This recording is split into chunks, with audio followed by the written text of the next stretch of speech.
Chahut Média. Mon truc, j'adore. Mon père, il adore les feuilles. C'est grave mon truc. Ça, quand t'es un peu petit. Mais je me souviens tôt, alors que je devais porter mes premiers débardeurs avec une étoile par-dessus la poitrine, c'était comme s'il y avait une lisibilité de l'un à l'autre qui disait que tout ce temps-là, tu nous l'avais bien caché, petite coquine que tu es. Tu sais, t'as fait semblant d'être blanc. Moi, je l'ai toujours vécu comme ça. Parmi nous, tu as fait semblant d'être là et pourtant, toi, tapis dans l'ombre, on t'a bien vu. C'est comme ça que j'ai toujours senti.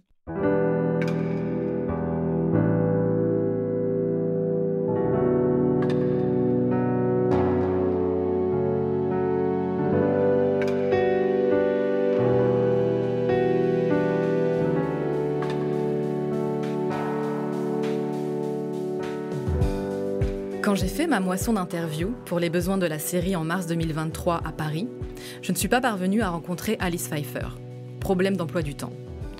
Nous avons finalement pu nous entretenir plus tard via un appel entre les studios All Sound à Paris et ma cuisine à Tel Aviv. Un entretien complètement dingue dont j'ai voulu vous restituer les meilleurs moments à travers ce 2e épisode hors série. Pour celles et ceux qui l'ignorent, Alice Pfeiffer, c'est une journaliste mode engagée et essayiste. Elle crépite, elle rit fort, elle alpague.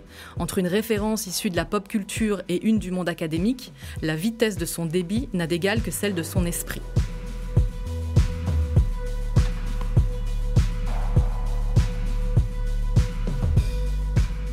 Je suis Ilana Weisman. Vous écoutez Qui a peur des Juifs, les grands entretiens hors série. À toutes et tous, bienvenue.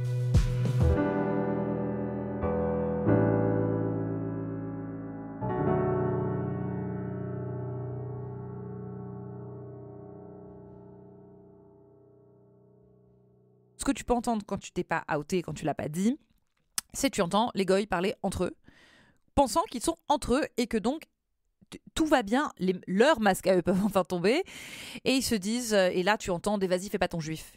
Et c'est terrifiant, tu te dis, ah oui, quand il y a personne, tu deviens antisémite en fait. En fait, tu fais juste semblant parce que t'as pas le droit, c'est pas quelque chose. C'est quand même ahurissant qu'une fois qu'il y aurait un entre nous, on peut se permettre de retomber dans un racisme complètement primaire.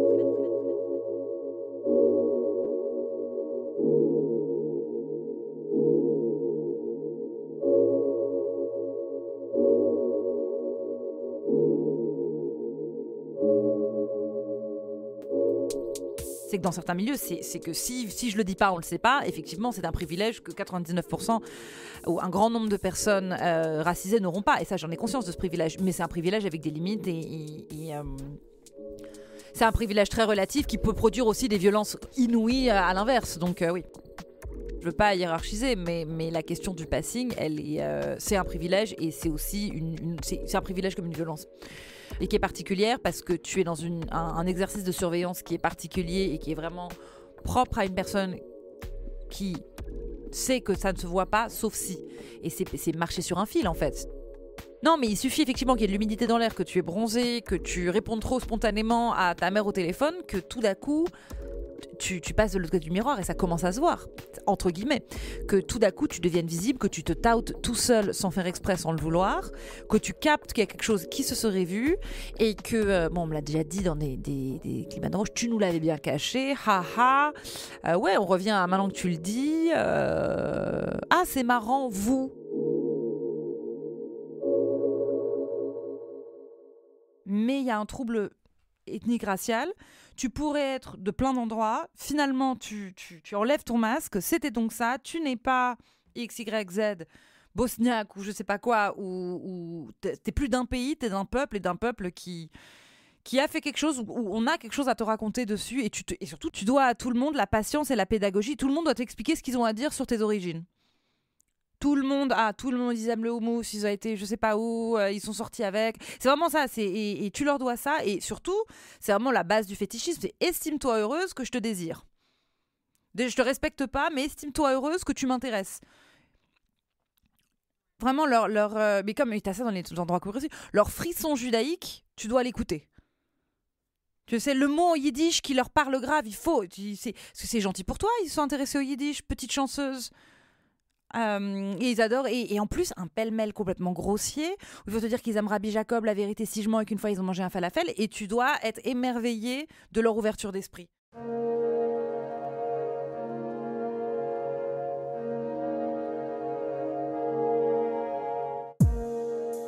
Et non, moi, il y a quelque chose qui m'intéresse énormément, ce que Yves Kosowski-Sedgwick appelle le double placard. Et c'est en fait, si tu es une personne queer, lesbienne, dite femme, donc d'identité féminine, et juive, tu as deux coming out à faire. Et tu as celui que le Talmud féministe cite comme étant celui de la reine Esther, qui se out donc, pour sauver son peuple comme juive, et celui celui de l'homosexualité ou de l'identité queer. Et du coup, c'est les deux. C'est-à-dire, tu as devant toi une personne qui est potentiellement blanche et hétéro, ou tu as une personne queer et juive, et qui choisit ou qui est contrainte de come out ou de doublement come out à travers toute sa vie.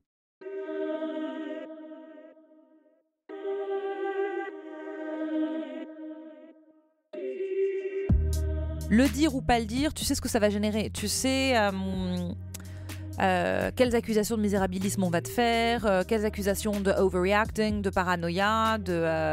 Du coup, tu fais extrêmement attention parce que tu as déjà en tête tout ce qui va être projeté sur toi. Il y a un passage de ton livre que je trouve super, que j'ai d'ailleurs dans mon sac. C'est Sartre qui dit que le juif a intériorisé sa condition d'objet surveillé en permanence et qui navigue toute sa vie entre les injonctions internalisées et toutes les accusations que chaque pas, qu'ils le disent ou qu'ils ne le disent pas, qui va se faire matraquer en pleine gueule. Ah, si je le dis pas, j'ai menti. Si je le dis, je m'en sers. Ou c'est de l'invisibilisation, ou c'est du misérabilisme. Ou c'est de l'assimilation, ou c'est du misérabilisme. Donc dans les deux cas, on a perdu.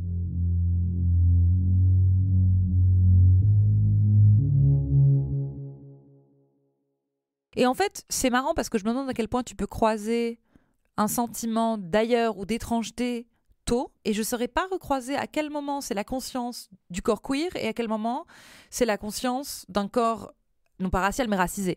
L'étrangeté du corps racial, l'étrangeté du corps racisé, l'étrangeté du ça va se voir, fais attention à toi, c'est entremêlé en fait, c'est une chimère entre les deux. C'est petit enfant queer, petit enfant qui a compris l'antisémitisme.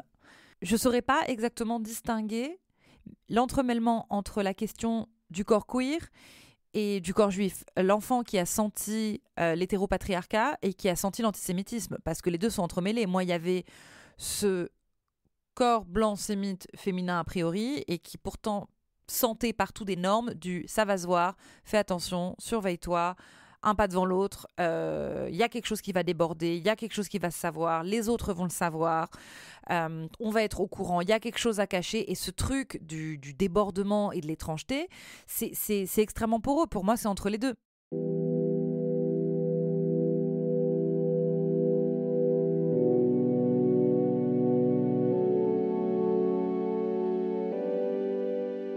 Ben moi, je crois que j'ai confondu les deux. Je me disais, je suis en train de faire semblant de quelque chose. Je suis en train de mimer un truc que je comprends pas. Mais je sais que je suis en train de simuler, genre, I have no idea what I'm doing, mais il faut bien tout faire. Et en fait, le féminin, c'était un féminin qui était très blanc aussi. Hein. C'était pas un féminin sémite. Quand même, les normes de l'époque, je sais pas à quel point ce qu'on appelait féminin, c'était imbriqué à des normes qu'on appelle Christian normative en anglais, qui sont elles-mêmes imbibées de normes finalement chrétiennes ou de normes laïques. Mais je savais que j'étais en train de m'appliquer à bien faire quelque chose, et c'était extrêmement poreux les deux. De se dire où commencent les normes non juives et où commencent les normes patriarcales, c'était un croisement dans un système laïque français, qui était d'ailleurs antisémite et qui est d'ailleurs un pays catho.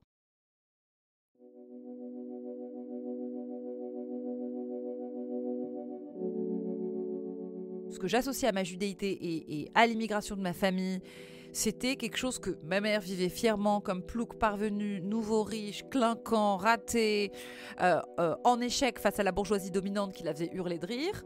Moi, j'avais une grand-mère qui était super nouveau riche, mais de façon tellement merveilleuse que ça en devenait très camp, tu sais, qui tentait de faire des trucs un peu bourgeois. On lui disait « Vous allez bien ?» Elle disait « Très bien, et moi-même ?» Et en fait, elle s'était juste trompée. Et je croyais vous dire « Vous-même ». Mais on me disait des trucs, tu sais, des récits genre nuls, mais qu'on te dit dans les familles feuilles pour t'impressionner, qui sont pas du tout impressionnants en vrai. On me disait « Ta grande-tante, c'était la Sarah Bernard du théâtre yiddish. Elle avait les yeux violets. » Et t'es genre « Maman, cette histoire n'impressionne personne.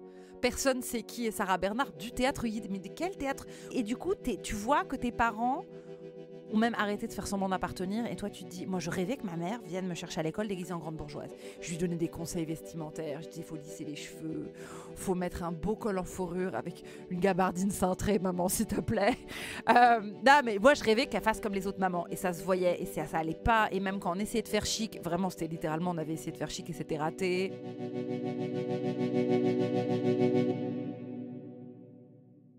Parce que moi, petite, effectivement, je sais pas, c'est juste que les petites françaises, elles étaient toutes petites, avec, je me souviens, des Louise et des Manon avec des tout petits doigts, des mini-filles, des tout petits cheveux, pas une mère qui hurle devant l'école. Et je me dis, je vais les écraser, j'ai l'impression d'un camion à côté d'elle. Gros machin rêche.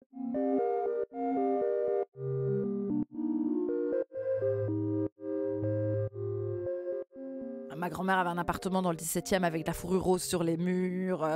Et aujourd'hui, je trouve ça merveilleux. Aujourd'hui, je trouve ça super drôle. Le côté nouveau riche qui s'est planté, je trouve ça hyper touchant et drôle et en fait beaucoup plus cool que littéralement la vieille France. Mais j'avais honte devant la France grand F, ça c'est sûr. J'ai un chapitre entier sur ma tante Anouka qui disait « Pas besoin d'aller au Louvre, j'ai déjà la Louvre à domicile ». Et en fait, elle avait toutes les œuvres du Louvre en Swarovski chez elle et elle te les montrait. Et elle disait la belle goulash, comme ça en te montrant qu'elle avait fait un goulash et aussi qu'elle avait l'odalisque en petit cristal multicolore rainbow. En plus, je crois que c'était une édition LGBT, elle s'en était pas rendu compte. Mais ouais, c'était que des histoires comme ça où moi j'étais genre là, putain les gars, faites un effort, mais qu'est-ce que c'est, arrêtez de vous vanter de trucs. Genre. Je me souviens, elle était magnifique. Ouais, l'ombre à paupières assortie au cachemire, de la même violet. Un océan de couleurs pastel magnifique avec les ongles assortis. Et à l'époque, je me suis dit, putain, j'étais gênée. Socialement, il y avait une gêne sociale.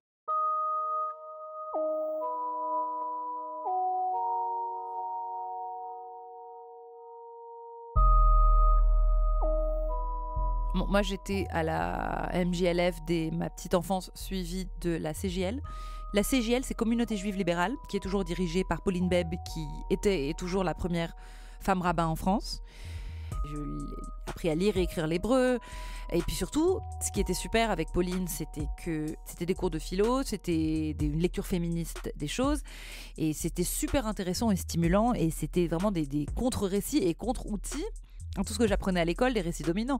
Du coup, il y avait des concours de matriarches, tu pouvais gagner, j'avais gagné le concours des reines Esther, et j'ai l'impression que le poids entier du monde pesait sur mes épaules, en grand robe à crinoline rose à la synagogue. Mais ce qui était bizarre, c'est qu'à l'intérieur de ça, où pour moi c'était que sympa, on chantait des chansons, on fabriquait des ateliers qui passent, c'était très mignon, il y avait toujours des mecs armés devant pour protéger, et il y avait des jets de cailloux et des fenêtres brisées pendant les bar mitzvahs. Moi j'ai connu ça, toutes les bar mitzvahs, la moitié étaient arrêtées parce qu'il y avait des gens qui venaient attaquer l'extérieur du bâtiment. C'était horrible, je me souviens de toute une cérémonie qui avait dû être arrêtée parce que les fenêtres avaient été détruites en pleine cérémonie. Et ça, c'était toutes les années 90-2000. Et je me souviens, pendant Kippour, on allait dans un autre lieu. En fait, il y avait des gardes du corps sur garde du corps avec des carabines et tout. Et c'était super flippant et tu comprenais pas le cause à effet. Tu te dis, c'est juste des enfants qui mangent des miel et pommes à l'intérieur. Hein. Qu'est-ce qui s'est passé ? Pour moi, c'était incompréhensible. On était en plein d'enfants en train de chanter des chansons.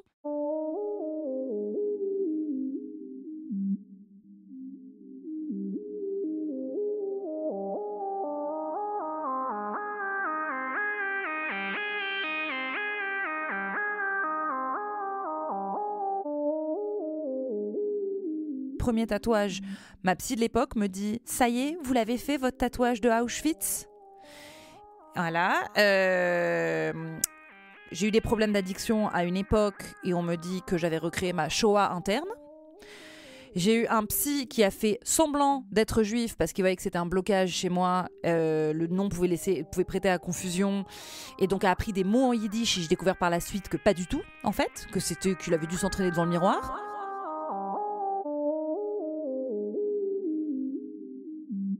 Quand tu les vois, tu es en endroit de vulnérabilité. Quand c'est un psy ou un addictologue qui te dit ça, ce que tu vas répondre, eux, il va en prendre note et dire « jeune fille souffre d'hystérie ». Donc tu es même piégé.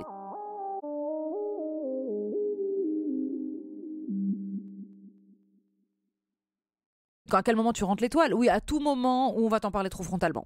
À tout moment où c'est un peu trop fachosphèrland, à tout moment où c'est même des certaines marques, culture, voyage de presse que j'ai pu faire, où tu te dis oula, je vais pas, c'est pas le moment. Tu sais, le pire c'est que tu le fais même pas consciemment. Tu te dis pas, tu juste, effectivement, il y a des moments où l'étoile reste rentrée dans le t-shirt. Non, il y a un paquet d'endroits où tu te dis on sait jamais, mais bon. Même dans le métro, pendant les phases d'attaques antisémites, il y a eu à chaque fois que l'histoire de chaque crime qu'il y a pu avoir, toutes les attaques antisémites qui ont d'ailleurs ponctué, je pense qu'on a à peu près le même âge, qui ont ponctué nos adolescences. Oui, c'est des moments où même ma mère me disait rentre ton étoile, sors pas avec ton étoile, la mets pas dans le métro, la mets pas dans le taxi, parle pas, fais attention.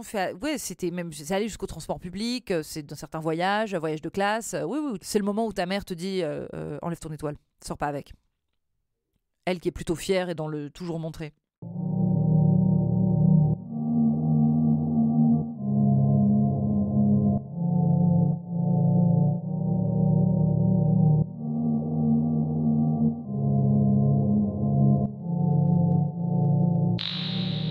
Et en fait, c'est ce moment où tu réalises qu'un nom peut faire juif. Qu'est-ce que c'est faire juif? Qu'est-ce que c'est faire sale juif? Qu'est-ce que c'est qu'un nom qui est à la fois différent, moins diabolique, rattaché à des valeurs qui jusqu'à là tu n'avais pas perçues mais que les autres savaient déjà. Donc il y avait déjà un imaginaire commun qui pouvait être remis dans la gueule et dont tu n'avais même pas conscience. Tu sais, c'était un stigmate que tu portais, quelque chose qui était pointable du doigt, que tu ne voyais même pas sur toi-même. Donc c'était complètement terrifiant. Swastikas sur des poubelles, c'était des blagues, c'était la danse du rabbin, c'était hyper bizarre, de Rabbi Jacob. Je sais pas si t'as déjà vécu ça, mais c'est dès que tu le dis, c'est un florilège de références que t'avais pas, tu sais, et tu te dis, mais c'est ce que vous pensiez tout bas de quelque chose que je savais pas que je portais déjà sur mon corps, à vos yeux en tout cas. Bah moi, c'est extrêmement bizarre parce que ça fait l'effet d'une panic attack. Et en même temps d'une colère qui est précisément la colère de l'impuissance. Je ne sais pas si tu la vois, c'est vraiment cette espèce de rage où tu te dis, en fait, je peux rien faire. Et tu sais, on dit que l'hystérie, c'est juste une lecture plutôt objective sur une situation dans laquelle tu es impuissante, ou c'est une lecture objective d'une situation. C'est que tu as devant toi un système entier qui a produit une attaque à laquelle tu ne pourras rien faire et qui est complètement légitimée. C'est le pire, tu sais quoi? C'est que tu n'es même pas surpris. C'est que tu dis, bon, en fait, très concrètement, je vois d'où ça vient. Ça m'étonne même pas. Le pire, c'est que toi, tu trouves même pas ça fou de le dire ou de le faire. Et tu sais même plus. En fait, pour moi, je perds un peu la tête à tous les coups. Tu te dis, bon, en fait, c'est pratiquement l'histoire. C'est l'histoire de mon peuple, ce qui est en train de m'arriver là, à chaque fois. Donc moi, c'est toujours, tu sais même plus par où taper et par où hurler et par où commencer. Et c'est toujours une espèce de légère décompensation où tu dis, ah oui, si, cette personne est complètement antisémite en fait.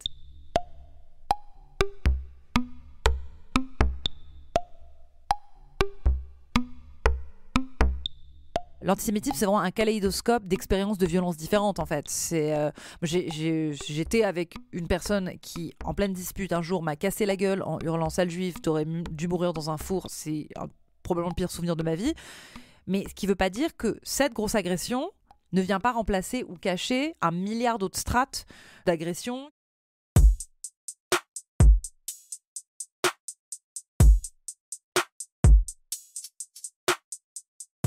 J'enlève l'oppression de personne. Je ne dis pas du tout que c'est la même chose et je ne veux pas l'hiérarchiser, mais de la même façon que je ne veux pas hiérarchiser aucun génocide, aucune violence, aucune histoire et dire mon oppression plus grosse que la tienne. Je pense pas qu'il y ait besoin de taire les juifs, mais peut-être le reproche c'est inverse, c'est peut-être parler plus d'autres discriminations qui ont été passées sous le silence. Le fait qu'on parle plus ou moins de certaines causes, de certaines luttes ou d'autres, ça c'est pas vraiment la faute des juifs s'il y a une mise en avant de certains pans de l'histoire ou d'autres moins. Mais la hiérarchisation elle est étrange mais encore une fois, j'ai pas la prétention de connaître quelque chose que je connais pas du tout. Moi, tout ce que je connais, c'est l'expérience du passing.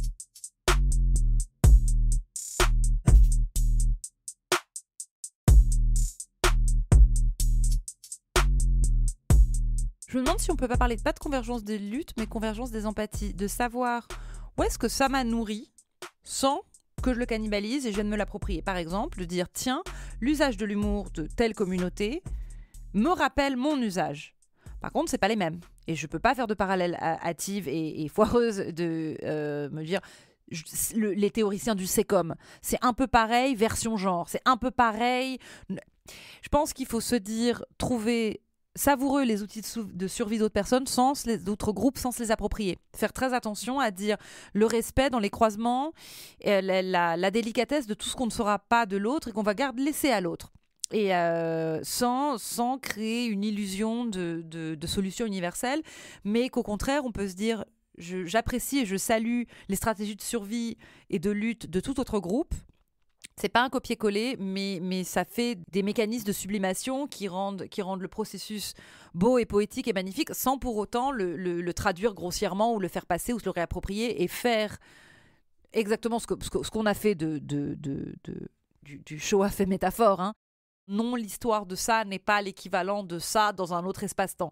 Donc il y a des structures communes, mais il y a des survies et des histoires et des narrations propres à chacun qu'il ne faut pas venir dévorer ou transformer ou récupérer. Et c'est le mécanisme de célébrer sans récupérer qui est super important, je pense. De se dire, tu vois, c'est même de toi à moi, on n'a pas la même histoire, il faut que j'écoute absolument l'histoire séfarade aussi que je ne connais pas. Et je ne peux pas complètement me dire, non, c'est la vôtre, il faut absolument l'écouter. Et même de la distinction et de la nuance et des particularités à l'intérieur des récits juifs qui sont pas... J'ai pas tous les récits juifs, j'ai le mien qui est spécifique, mais je peux pas parler au nom de tous les juifs non plus.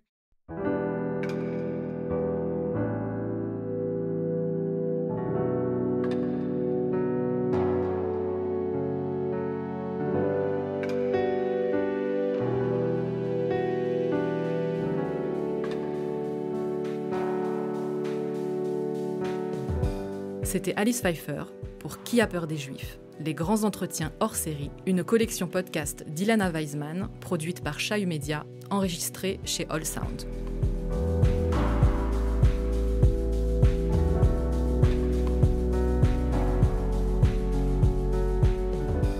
Qui a peur des Juifs ? Antisémitisme, la tentation perpétuelle. Une série documentaire podcast d'Ilana Weizmann, réalisée et produite par Chahut Média, Carole Harari et David Brun-Lambert. Prise de son, Marc Achlimi, Sullivan Clabot et Thomas Meunier. Mixage et mastering, Studio All Sound. Musique originale, César Depuy.